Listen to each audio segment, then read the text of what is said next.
আজকের গল্প টুনি ও মরা গাছের বন্ধুত্ব। ভিডিওটি যদি ভালো লাগে আর আপনাদের মনে যদি দাগ কাটে তবে লাইক, কমেন্ট, সাবস্ক্রাইব করবেন। অ্যানিমেশন নীরব। মা মা আমার না ঘরে থাকতে একটু ভালো লাগছে না। আমি কি মামুনের সাথে একটু ঘুরতে যাব? তোকে কোথাও যেতে হবে না। এই গরমে বনের পাখিরা সব ঘরে বসে আছে, তাই বলে কি মা তোর ঘরে যেতে, তোর বাইরে যেতে হবে না খেলা করতে? যাই না মা, আমি একটু ঘুরে আসি। না শোনো মা আমার, তুই ঘরে থাক, আমি দানা খুঁজে আনতেছি। মা আমার দানা খেতে ভালো লাগে না, আমি একটু ঘুরে, আমার একটা পাকা আম খেতে ইচ্ছা করতেছে। দাও না মা একটা পাকা আম। মারে ঘরে তো এখন কোনো পাকা আম নেই, তোকে কোথা থেকে আম দেবো বলো মা? না না, আমি তোমার কোনো কথাই শুনবো না, আমি পাকা আম খাবোই। দাও না মা পাকা আম একটা। আচ্ছা ঠিক আছে, আমি এখন বাহিরে দানা খুঁজতে যাই, আর আসার সময় একটা তোর জন্য পাকা আম নিয়ে আসবো। লক্ষ্মী মা আমার, তুই এখান থেকে বের হবি না, ঠিক আছে? ঘরে থাক মা। টুনিটি যখন দানা খুঁজতে উড়ে চলে গেল, যেতে যেতে দেখতে পেল এক ভুট্টা ক্ষেত। আরে কত সুন্দর একটা ভুট্টা ক্ষেত!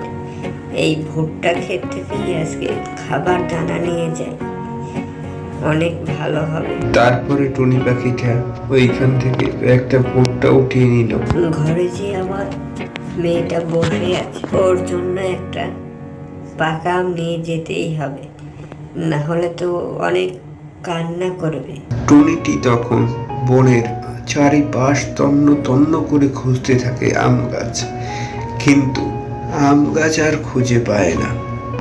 বনের চারিপাশ তো খুঁজলাম, কই একটা আম গাছও তো চোখে পড়লো না। এই পাখিগুলো কতটাই নিষ্ঠুর, আমার ডালে আশ্রয় নেয় কিন্তু আমার গাছের গোড়ায় একটু পানি দেয় না।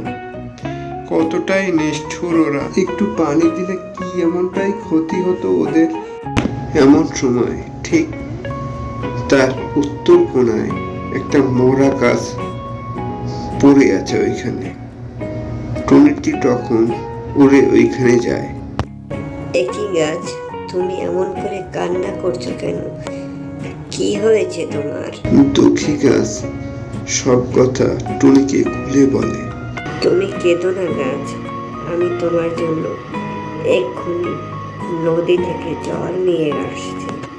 টুনি এই বলে নদীতে জল আনতে যায়, আর কিছুক্ষণ পরে জল নিয়ে এসে ওই মরা গাছটিতে জল দিতে থাকে। ধন্যবাদ টুনি বোন, দেখো তুমি, আমি আর কিছুদিনের মধ্যেই আবার সচল হয়ে পড়ব। তোমার কাছে যে ঋণী হয়ে থাকলাম আমি। আচ্ছা ঠিক আছে, তোমার যদি কোনো উপকারে আসি তবে তুমি আমাকে স্মরণ করো, কেমন? ঠিক আছে গাছ দাদা। এরপরে টুনি পাখিটি সেখান থেকে উড়ে চলে যায়।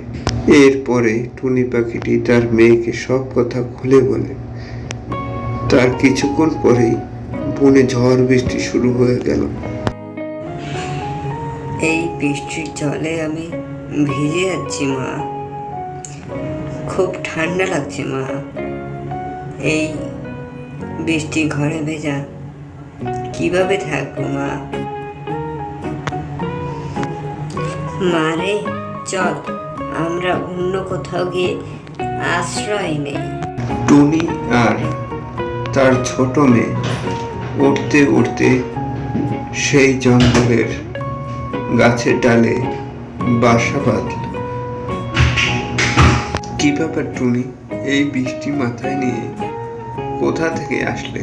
পরে আমাদের ঘর ভেঙে গেছে, তাই আমি আর আমার মেয়ে পরি তোমার গাছের ডালে আশ্রয় নিয়েছি। টুনি বোন আমার, তুমি মন খারাপ করো না। মনে আছে তোমার, তুমি আমার উপকার করেছিলে, তাই তুমি এখন আমার গাছের ডালে বাসা বাঁধো। আমি তোমাকে শুকনো ডাল আর পাতা দেব। আমার গাছের ডালে বাসা বাঁধো। ঠিক আছে গাছ ভাই। টুনি তারপরে ওই তার গাছ ভাইয়ের সাহায্য নিয়ে তার গাছের ডালে বাসা বাঁধে এবং সুখে শান্তিতে বসবাস করে। ও ছোট্ট বন্ধুরা, আমার গল্পের ভিডিওটি যদি ভালো লাগে তবে একটা লাইক, একটা সাবস্ক্রাইব এবং কমেন্ট করতে ভুলো না তোমরা।